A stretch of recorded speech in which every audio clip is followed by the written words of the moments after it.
नमस्कार मित्रों। कहानी का दूसरा भाग प्रस्तुत है। अंदर तो उसकी आंखें फटी ही रह गईं। दरवाजा के आगे एक बहुत बड़ा हॉल था।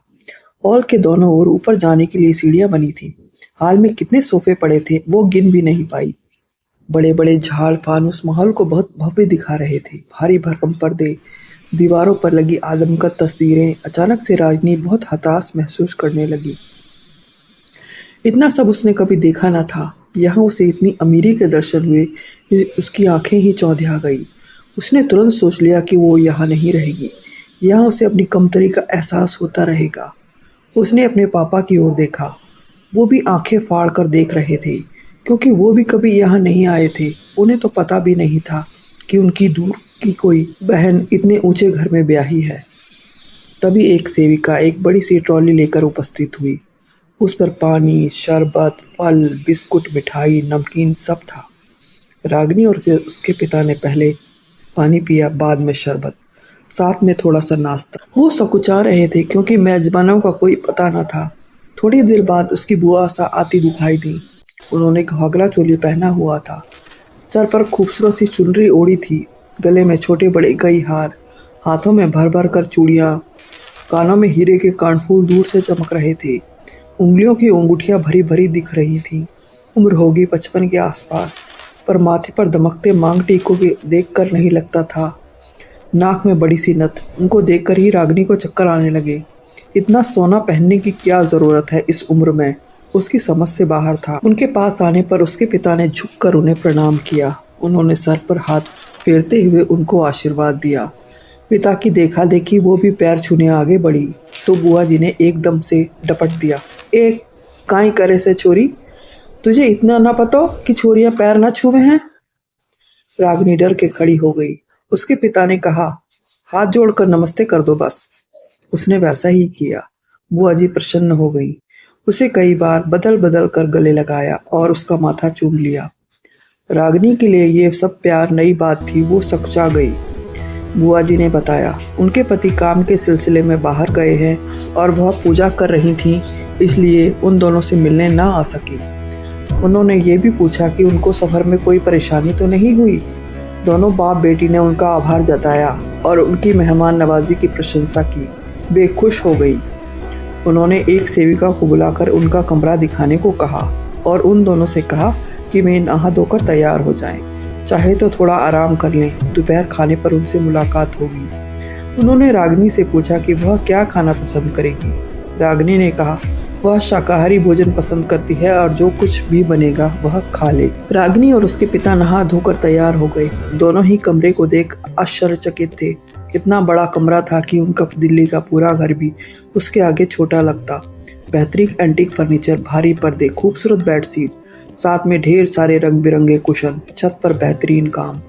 बस एक बात नहीं समझ आई कि इतना बड़ा कमरा एक कपल के लिए था या पूरे परिवार के लिए।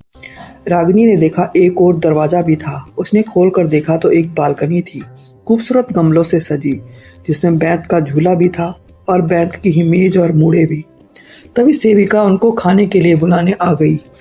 उसने बताया उसका नाम कांची है। कांची करीब 20 साल की नवयुवती थी। रंग सांवला परंतु नैन नक्श तीखे। रंग बिरंगी घाघरा चोली उस पर जच रही थी। खाने की मेज पकवानों से अटी पड़ी थी। इतने पकवानों को खाना मुश्किल था। चखते चखते ही रागिनी का पेट भर गया। बुआ जी आग्रह कर करके कांची से खाना उनकी प्लेटों में डलवाती रहीं। दोनों ही उनकी मेहमान नवाजी के आगे नतमस्तक हो गए थे। खाने के बाद सब अपने कमरों में आराम करने चले गए। शाम को कांची ने आकर उन्हें चाय नाश्ते के लिए बुलाया तो दोनों नीचे गए। जलपान का प्रबंध बगीचे में था। हरी हरी घास पर लगा हल्का फर्नीचर उनका मन मोह गया। नाश्ते में चाय, शरबत दोनों थे और बेहतरीन मिठाई और नमकीन भी।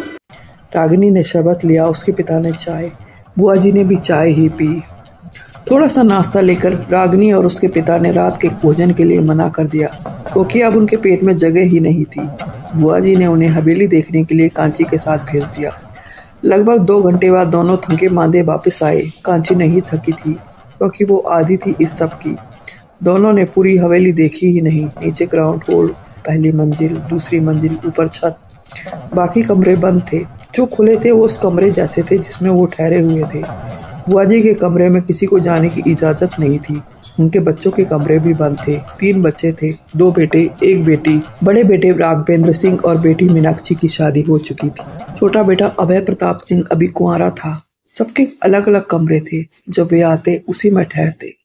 छत पर लगा सफेद बाजनुमा फुब्बारा गिरकर फूलों के गमले लगे थे। एक और शेड लगा था जिस पर रंग-बिरंगी बेल फैली हुई थी। नीचे एक गोल मेज और 4 कुर्सियां रखी थी। रागिनी ने पाया वहां बहुत जगह थी जहां वो अकेले बैठ सकती, पेंटिंग कर सकती थी। उसे कोई डिस्टर्ब भी नहीं करता। माहौल भी मनमोहक रहता। खाने की मेज पर बैठकर दोनों ने चुपचाप खाना खा लिया। इतना घूमने के बाद सारा खाना पच गया था। अब वाकई भूख लगाई थी। अब रागिनी को समझ आया कि लोग खाना, जलपान वगैरह इतना ज्यादा कैसे खा लेते हैं। इतनी बड़ी हवेली में घूमना और काम करना काफी परिश्रम का काम है। अगले दिन रागिनी के पिता वापस दिल्ली चले गए। उसे कायदे से रहने और कोई भी बात होने पर उन्हें तुरंत फोन करने की हिदायत देकर। रागिनी जल्दी ही रम गई वहां के माहौल में। फूफा जी वापस आ गए थे। उनसे भी उसका परिचय हो गया था। उसे फूफा जी को ठाकुर साहिब बोलने को कहा गया और बुआ को बुआ सा। रागिनी को क्या आपत्ति होनी थी, वो तो यहाँ की हर चीज से सम्मोहित थी। हवेली में 10 सेवक थे। 2 गेट पर, एक कैलाश ऑलराउंडर हर काम करने वाला, 3 सेवक सफाई करने के लिए, एक माली, एक महाराज खाना बनाने के लिए, 2 सेविका, एक कांची और एक भवरी देवी, 50 साल की बुआसा की खास सेविका। इसके अलावा जब जरूरत पड़ती और लोग बुला लिए जाते। फूफा जी का ड्राइवर असिस्टेंट सब अलग थे। उनका घर से कोई मतलब न था। रागिनी के लिए ये आश्चर्य की बात थी कि रहने वाले 2 पर काम करने वाले 10। परंतु जब घर बड़ा हो तो देखभाल के लिए और भी व्यक्ति चाहिए ही होते हैं।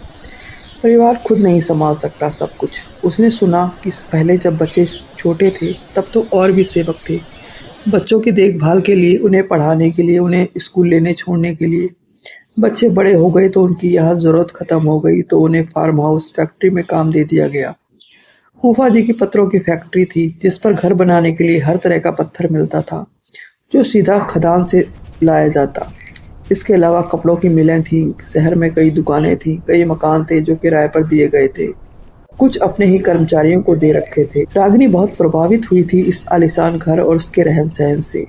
पर वो ये सत्य हमेशा याद रखती थी कि वो यहाँ बस अपनी पढ़ाई के लिए है।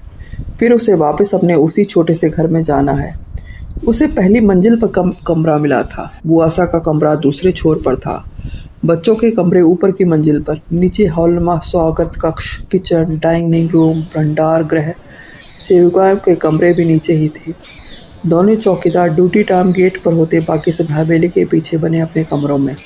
सिर्फ कैलाश को हवेली में कमरा मिला हुआ था। बाकी सारे सेवक हवेली के पीछे बने कमरों में ही रहते थे।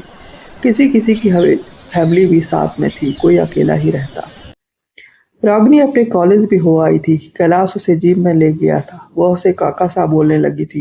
किसी ने कोई ऐतराज ना किया। जिस रास्ते से वो जाते वह कोई आम रास्ता न था। ठाकुर साहब की प्रॉपर्टी से होकर गुजरता था तो वहाँ कोई भीड़ भाड़ ना होती थी। कोई गुजरता भी तो वह कोई अपनी जान पहचान का ही होता। कैलाश लेने छोड़ने दोनों के लिए ही हाजिर रहता। रागिनी ने कहा भी कि वह अपने आप आ जा सकती है कॉलेज, पर बुआ जी ने सख्ती से मना कर दिया। उन्होंने कहा, जब तक तुम यहाँ हो मेरी जिम्मेदारी हो, मैं तुम्हारी सुरक्षा में कोई ढील नहीं होने दूंगी। रागिनी ने सोचा, अच्छा ही है, उसे सवारी के लिए भटकना नहीं पड़ेगा, समय भी बचेगा और सुविधा भी रहेगी। कॉलेज अच्छा चल रहा था। रागिनी सुबह कॉलेज जाती, दोपहर को आकर आराम करती, शाम को छत पर या बगीचे में पेंटिंग बनाती। उसने कई सुंदर पेंटिंग तैयार कर ली थी। सब उसे पसंद करने लगे थे, सिवाय 2 लोगों के। एक भमरी बाई, दूसरे ठाकुर साहिब। ठाकुर साहब हमेशा सख्त ही नजर आते थे। घर में उनके आते ही एक लहर से दौड़ जाती जो पूरे घर को बिल्कुल शांत कर देती। इतना कि पत्ता भी खड़के तो पता चल जाए। दूसरी ओर भमरी बहुत गंभीर रहने वाली औरत थी। उसकी आंखों में जैसे एक्सरे लगा था। वह एक इंसान को एक नज़र में पहचान लेती थी। उसकी नज़र में रागिनी एक मस्त मौला लड़की थी जिसे सिर्फ खुद से प्यार था। वह किसी की किस्म की जिम्मेदारी नहीं उठा सकती थी, इसलिए वह उसे कोई महत्व ना देती। रागिनी कांची के साथ ही लगी रहती। उसने उसे यहाँ के रिवाज, खान पान, त्योहार सबके बारे में अच्छी जानकारी दी। रागिनी अक्सर किचन में घुसकर नए व्यंजन भी सीखती, कभी कुछ नया बना के भी खिलाती। धीरे धीरे 10 महीने गुजर गए। छुट्टियों में रागिनी घर भी हो आई थी। उसका परिवार भी संतुष्ट था उसकी कार्यकुशलता से। एक सेमेस्टर वो पास कर चुकी थी, दूसरा सेमेस्टर भी पूरा होने वाला था। बुआ जी से भी रागिनी की काफी नजदीकी हो गई थी। वह उन्हें उनकी अपनी बेटी मीनाक्षी की याद दिलाती थी। जब भी रागिनी की वापस जाने की बात उठती थी, वह उदास हो जाती। कितनी बड़ी हवेली में वह चक्कर काटती फिरती या पूजा में ज्यादा देर बैठ जाती। एक दिन रागिनी शाम को छत पर जा रही थी। उसे गलियारे में एक लिफाफा पड़ा मिला। उसने उठाकर देखा तो खुला पाया। उसने देखा तो उसमें उसे एक फोटो मिला। देखते ही पलकें ठहर सी गईं। फोटो एक नौजवान लड़के का था। साफ रंग का चेहरा, काले करीने से कटे बाल, जिसका माथा चौड़ा, काली गहरी आंखें थीं।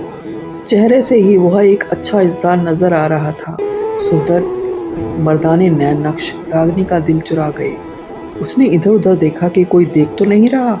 आसपास कोई ना देख उसने वो फोटो रख लिया और आगे बढ़ गई। उसके जाने के बाद एक तरफ छिपी हुई भंवरी बाहर आई और उसे देखती रही। भंवरी के चेहरे पर कोई भी भाव न था कि उसके मन में चल रहे विचारों का पता चलता।